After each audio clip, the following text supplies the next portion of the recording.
Welcome to Books for Success. Today, we're delving into the wisdom within Single on Purpose by John Kim. Discover the benefits of being single.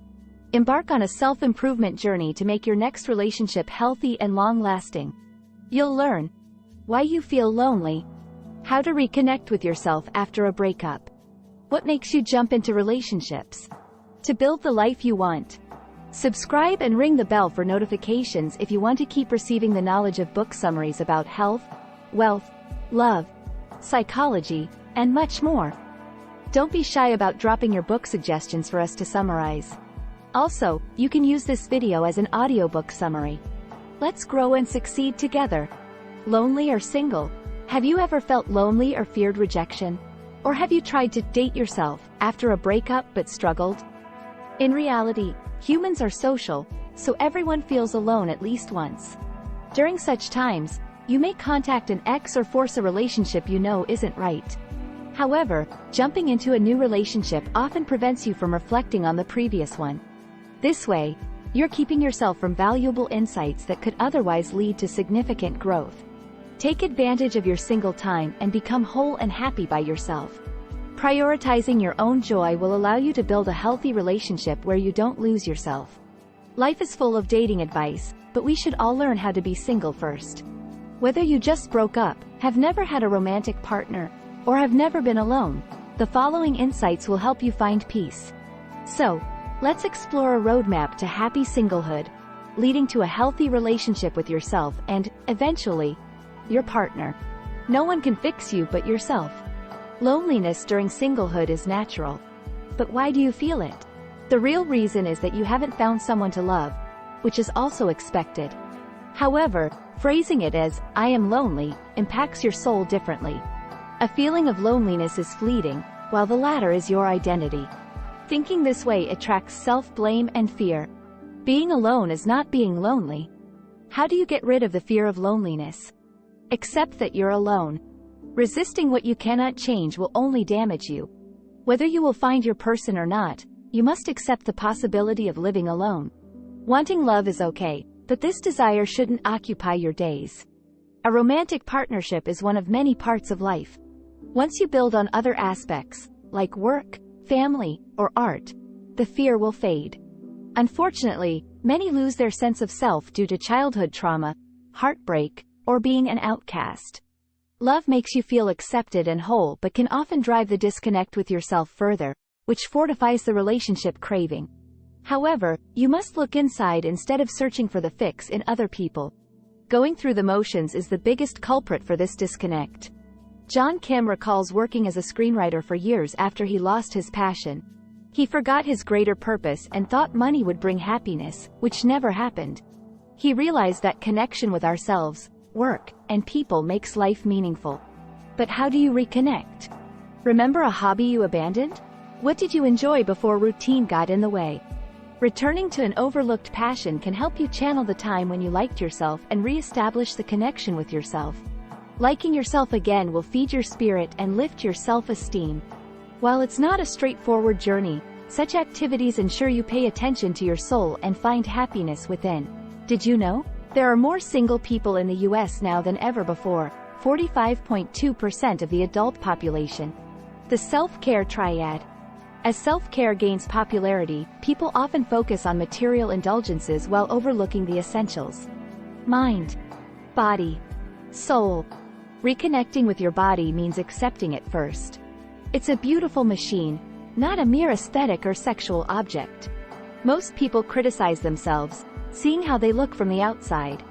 Instead, try noticing your body from within, and the insecurities will fade gradually. A significant change in your attitude begins with little things.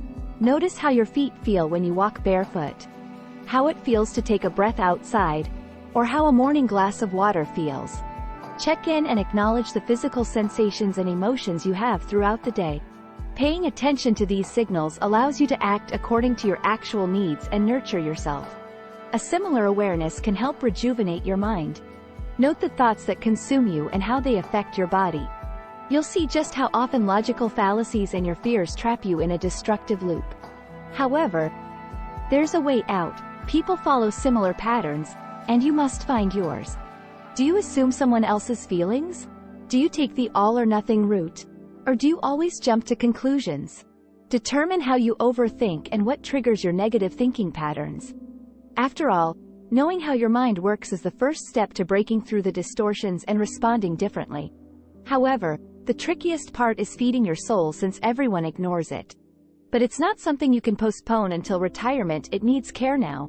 A strong connection with your soul requires a greater amount of attention to your dreams and desires. What do you really want? It may be as simple as going to a movie or making pancakes. Think of what is draining you. Is there an old jacket you've wanted to throw away, or do you hate your job? Once you act on your passions, you will feel a deeper connection with yourself. So, eat that donut. You deserve it. Your mind needs a diet. Feeling whole on your own largely depends on how you treat yourself. Your mind is complex. After all, it ensures the proper functioning of your entire body. However, the human brain isn't a machine. It needs rest to stay healthy. Millions of thoughts run through your mind daily. One triggers another, often pulling you into a vortex. In the face of constant rumination, detaching provides a much-needed break. People worldwide feel this perpetual overload, leading to meditation becoming more popular, particularly in Western culture. However, meditation can vary depending on the situation and your needs. Modern media creates noise that may nourish or overwhelm your mind. Step back and assess the content you consume. While a funny cat video gives you a hit of dopamine, it can quickly turn into 50. Watching these short clips for hours affects your attention, making you feel exhausted. Remember the core idea of social media: creating communities. The internet can benefit you if you choose what to post or who to follow carefully. Find a podcast on a topic you're passionate about and get inspired. Listening to an audiobook can provide much more than Googling a question, because a book has a story. Sometimes, a simple answer is enough, but following a character arc fuels your mind in a more personal and long-lasting way. Moreover, online communities help you find friends in adulthood. Social gatherings are an excellent way to engage with the world and explore. Your friends can provide the support and compassion everyone wants and needs. Think of your closest friends. Do you feel a positive energy from them? Do you share similar values? Do you put in the same effort toward the friendship? Surrounding yourself with kind people affects your mind.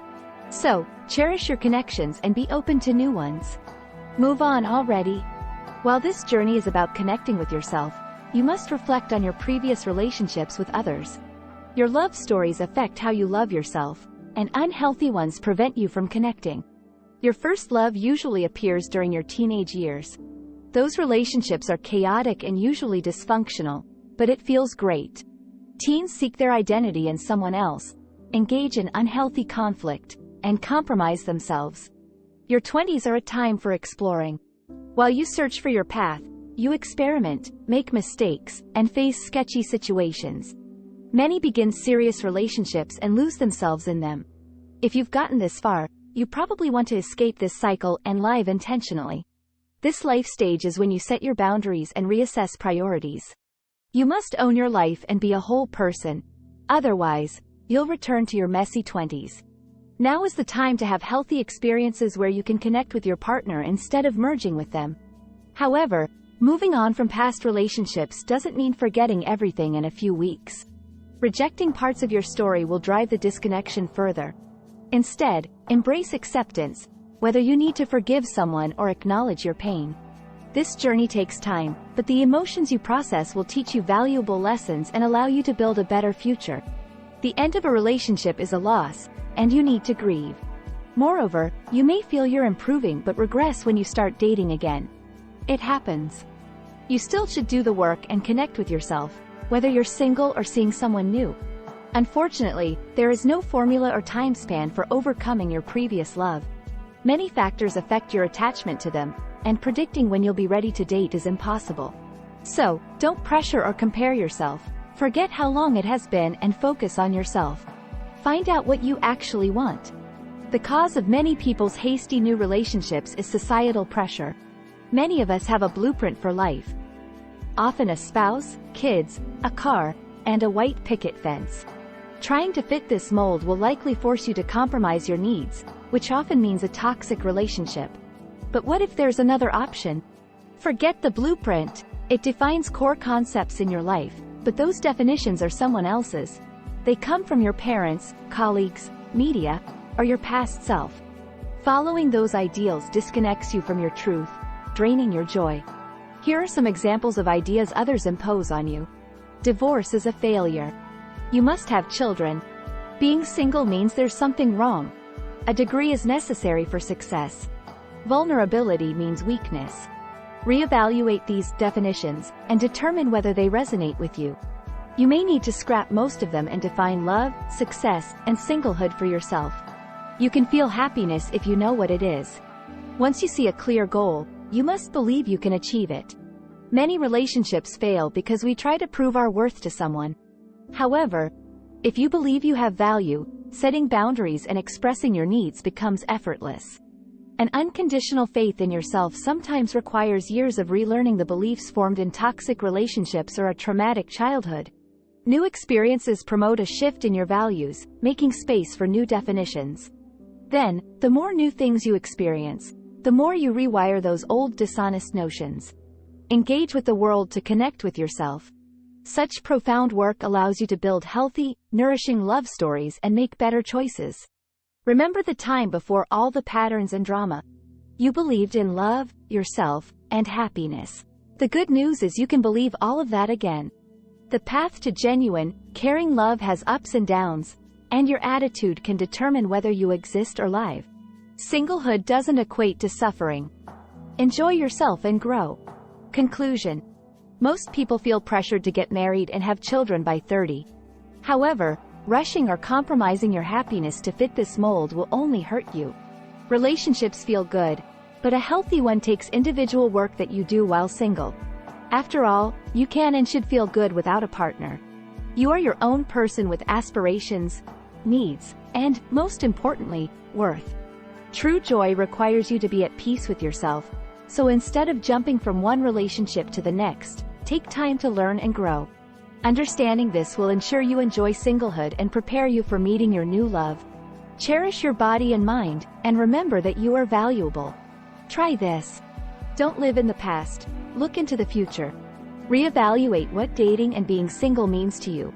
Meditate to create distance from overwhelming thoughts.